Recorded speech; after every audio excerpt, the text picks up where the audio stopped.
Hi there, Jim here. A couple of months ago, I decided to reconnect with my electronics hobby that I haven't pursued much since finishing school. I've been watching tons of review videos to help me get my lab set up. I don't have too much of the lab in place, as you can kind of tell, but the space is ready. One item I've had for a couple of years now is that Fluke 117 multimeter that you see off to the side. It was a big step up from the micronautometer I bought from Radio Shack way back in the 80s. Anyhow, the first piece of equipment that has come in is this linear DC power supply from Multicomp Pro. It's model MP710086. It's rated to do 30 volts at 5 amps. Interestingly, the label on the box says it's 200 to 240 volt AC input. I bought the unit from a local supplier, so that's a little puzzling. I went with the Multicomp Pro after watching lots of video reviews of a lot of other power supplies. In particular, I've been looking at the Longway 3010E and the Corad KA3005P. I liked how the buttons were backlit on the Longway. However, it turned out to be a switch mode power supply and seemed to behave poorly with low current outputs. The Corad, on the other hand, the KA3005P, was a linear power supply, but I saw an EEV blog video where the power supply failed. I eventually came across the Multicomp Pro, and it was only about $20 more than the Corad. The Multicomp Pro has a nice LCD display that you can kind of make out on the little box picture there. And that's a lot nicer than the old school 7-segment LED display on the Corad. Let's get the Multicomp Pro out of the box and take it for a spin. Okay, so what do we have? Box. It's been cut open already. Bunch of packing stuff. Nice foam. Let's see what we got here. Oh, we got some CDs, a fuse, instruction manual. Put that aside. Look at that later. Have what looks to be, I don't think that's VGA. That's probably an RS-232 cable.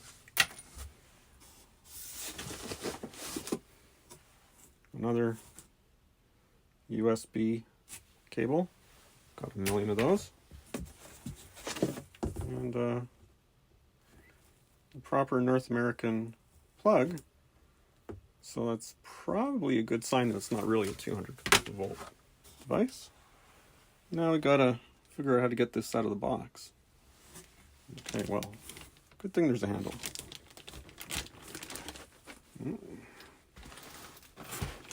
Might need to get some help. Okay, it's out of the box. Let's take the foam off and have a look at what we got here.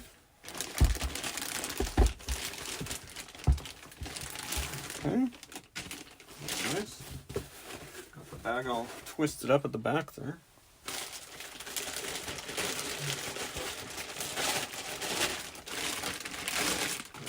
Another wrapping job. And there it is. Looks like power supply. So, not too exciting so far. But now let's get this plugged in. Let's see what we have to do here. Oh, look at that. There's a little marker there.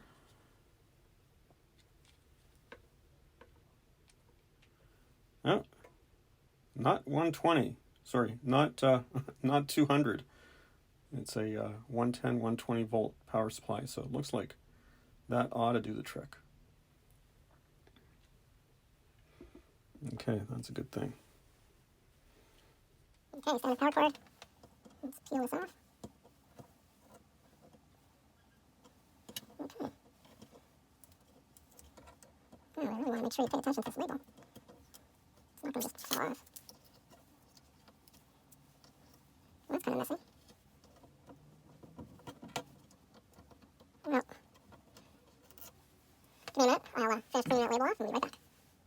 Okay, label's off. Let's plug it in.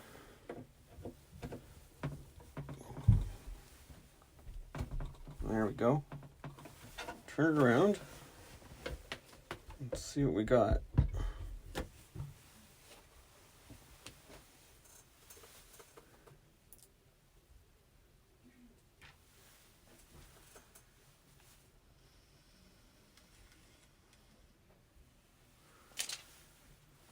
Good power switch here.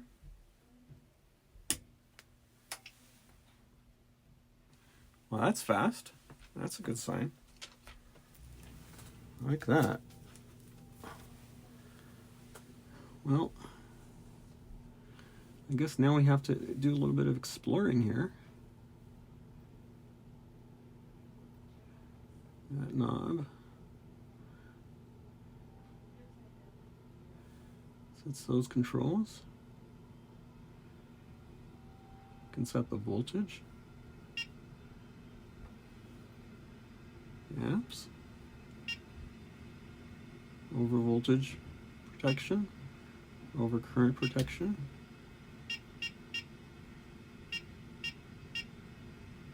Let's see what happens when we roll the digits. Okay, that works like you'd expect it to.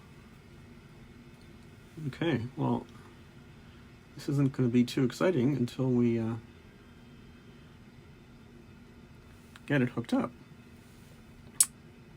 One of the things that Multicomp did not think to provide in the box was a pair of test leads. So that means if you're buying one of these, well, you either have a lot of test leads of your own hanging around, or you have to get some. But I do think it is a little chintzy of Multicomp not to have put a pair of test leads in the box. It's also interesting that there's this little hazard warning symbol here. Let's see if you can see that. Look at that. Warning label on the front says that it's 240 volts. So clearly all the labeling has not been updated for the North American audience. Interesting that. Alright, well, it's out of the box, powered up. That's a good sign. And so I guess the next thing we have to do is get some electronic circuitry that we can fiddle around with and see how it works. So let me go get some of that stuff, and we'll give it a whirl. And yes, there will be the obligatory testing of the output voltages using the Fluke multimeter. Don't worry, yet to come. Okay, let's try out the Multicomp Pro and let's see how it works. So I've got the device, it's off right now, and I've hooked it up with a couple of banana clips to this 12 volt fan. And so let's turn it on. Okay, you can see that it starts up pretty quickly. And up here there's a little speaker indicator. And that lets us know that the operations, pushing the buttons, will make a little beeping sound. Off tells us that it's off. Also, there's a light here that you'll see. So right now, we see the voltage is set to 12 volts. The amps set to a max of 1 amp. We have some overcurrent protection as well, and over voltage protection. So if we turn this on, you can see that the voltage, as measured by the unit, comes pretty close to the 12 volts that's been set. Amps at 0.14, and it gives us a wattage reading as well. I really like the display on the unit. because it tells you the key things you want to know, and it's very easy to move around and use. So if I want to change the voltage, I can just cursor around here. If I want to change the amperage, I can do that too. And of course, if I want to change the over voltage or over current settings, I can do that through here. So let's try to vary the voltage. This will vary it by 1/10 of a volt at a time. So if we turn it up,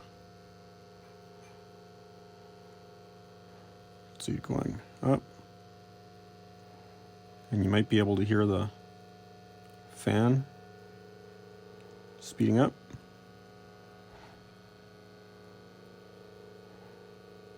And of course, if you want, we can turn it down. And you can see the on-off light that glows here as well. So this is glowing in this blue. You can see the on light as well at the top. If we turn this down,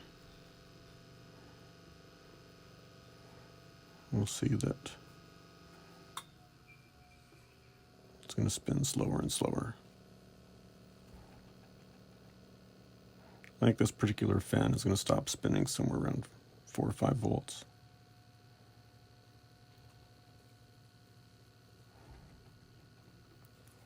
Okay, now let's move this over to the voltage setting. We'll go up 1 volt at a time. That'll make a bigger difference.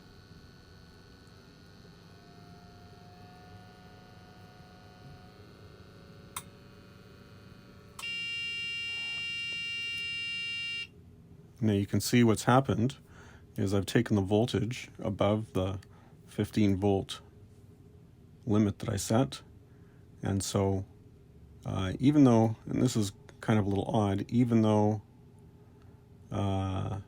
it still says on up here and the on light is still on, it has shut the voltage off to the device to protect it. And the only way to get the voltage back on, you can't just turn it back down. To get the voltage back on, you have to turn it off and turn it on. So that's a little bit weird. I didn't notice that before. That you'd think that since it's shutting the systems down, it would show that on the display as well. A lot of other features here are pretty standard for what you'd expect on a power supply. I think it's interesting that if you press the OK button, one of the things that's nifty here is you can see the voltage setting. So it's got a little graph there.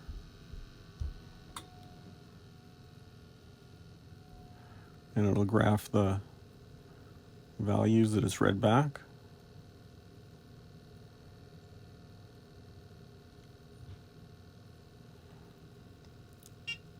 I can go back to this main panel and go back here. And so it's always gathering the data and logging the data to produce that voltage graph. So that's kind of a nifty feature that you can get because there's a nice LCD display here. And aside from that, there's a bunch of system settings. You can set the intensity of the backlight, language, and you can, for the display can show in the curved display, you can show volts or you can show current. And you can adjust the time interval between 30 and 60 seconds.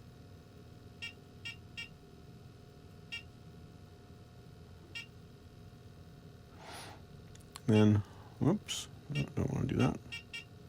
You can adjust the port. So this has an RS-232 port at the back if you want to hook it up to a computer that way. It also has a USB port if you want to operate it from your computer.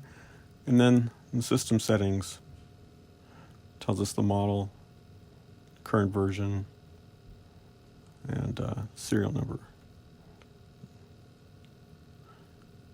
I don't know if there's a way to adjust the firmware, but I imagine there is. And it also has some memories. You hit this. And so you can see, it's probably a little tricky to see on the camera. Let's see if we can zoom in there a little.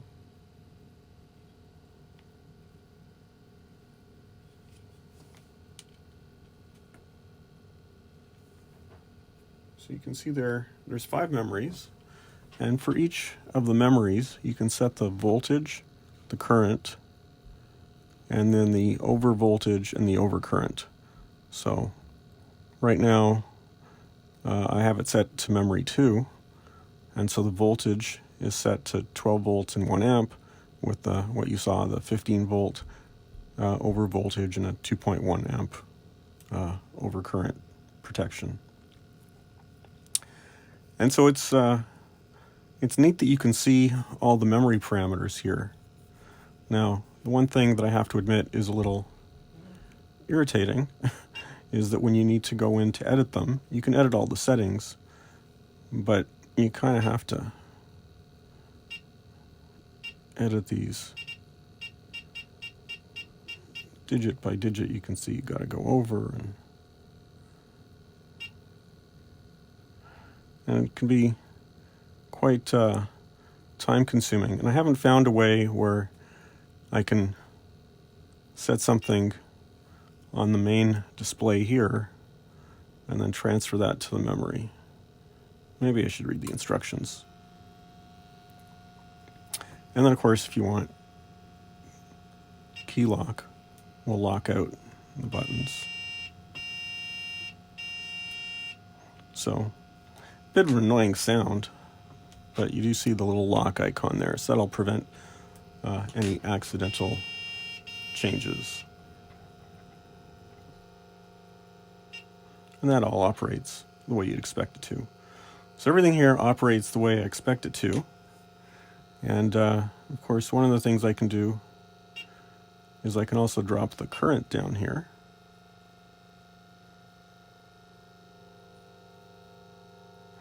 Now by default, you can see, just if I go back up here, by default the fan's drawing about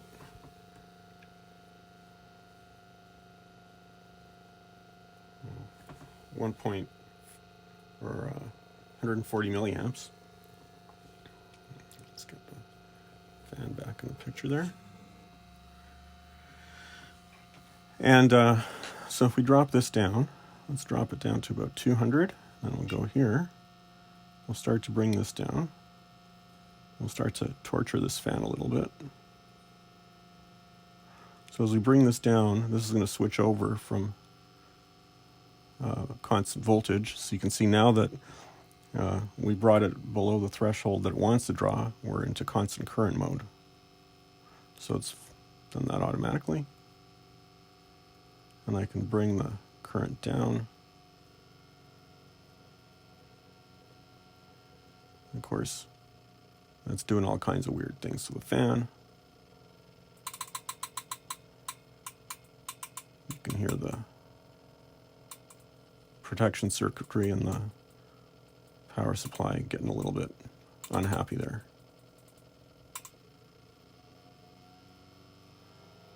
But it does what you expect it to. So that's covered pretty much all the features. So far, I haven't cracked the manual at all. It all operates pretty much the way you'd expect it to. No big surprises. Actually, I shouldn't say that. I did have a quick look at the manual. Nothing surprising here. Everything works pretty much the way you'd expect it to. One thing that's a little interesting, if we turn this off, I don't want to give it too much trouble. One thing that's really interesting, and this is maybe more or less obvious, but you can see here, if I keep dropping the current by a little, 10, when I drop it to 0, it doesn't want to go to a flat 0, and so it goes to 1 milliamp. and then as I bring it up, it leaves that 1 milliamp setting there. So that was a little weird. Not that the 1 milliamp probably makes a big difference here or there, but if you want to zero that out again, you have to go over to that position. And so let's say you're over here, and you bring it down. Anytime you bring it down to 0, it changes the last digit to a 1, and that's true for the voltage as well. Right, you can see there it's set it to 1. So looks like these are the minimum values that it's going to want to deal with. So 1 milliamp and 10 millivolts. Now the one thing I'm going to do, be back in a minute. I'm going to use this to check what it can do. It's done a good job with the fan, voltage and current. I'm going to now flip over and can pull up some settings here from the memory. There we go. Memory 1. It's now set to 3.3 volts and 1 amp. I'm going to pause the video for a second, and I'm going to hook up a little LED, and we'll give that a whirl too. We'll see how it does. This one does fairly well with really low voltage and current settings, and so I'll just show you that really quickly, and then we'll kind of call it quits for today.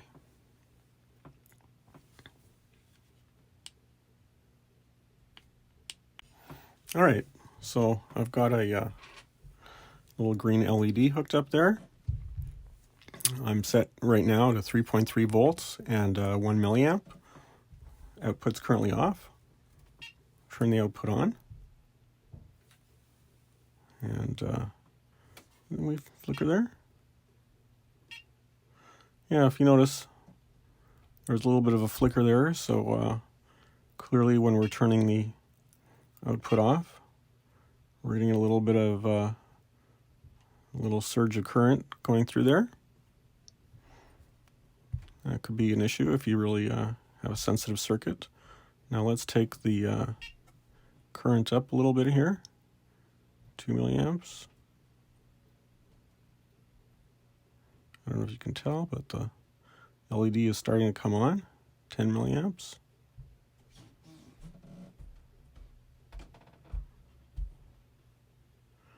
You can see as I bring the amps up,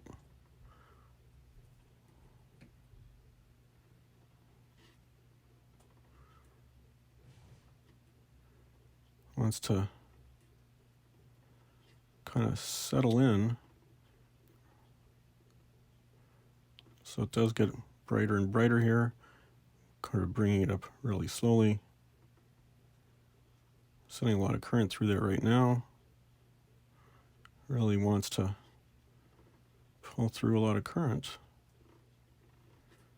Bring it up. Let's do this a little quickly. So there we've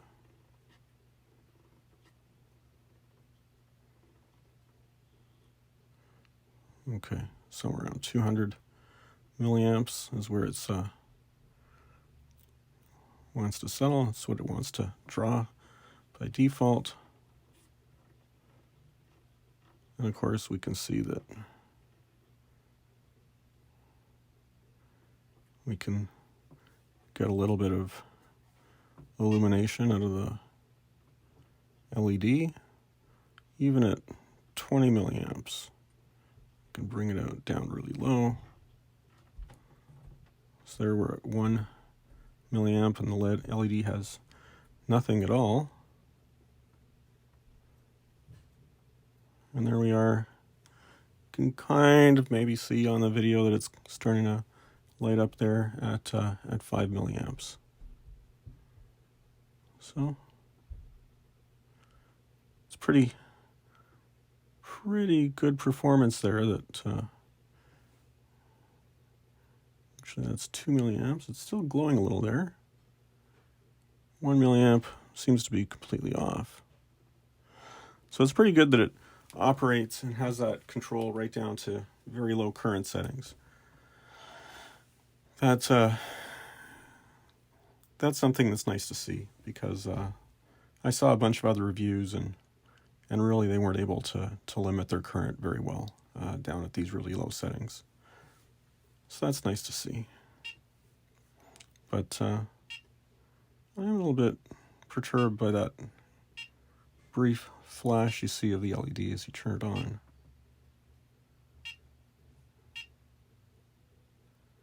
I have to get a little better piece of test equipment that's a little too quick to its internal gauge to catch what's going on, but we'll have a little more test equipment materializing in the lab over the next couple of days, and maybe we'll figure out what's going on when we first turn on the power supply, and we'll have a little bit of a follow-up review. Thanks everyone, thanks for watching, and Happy New Year.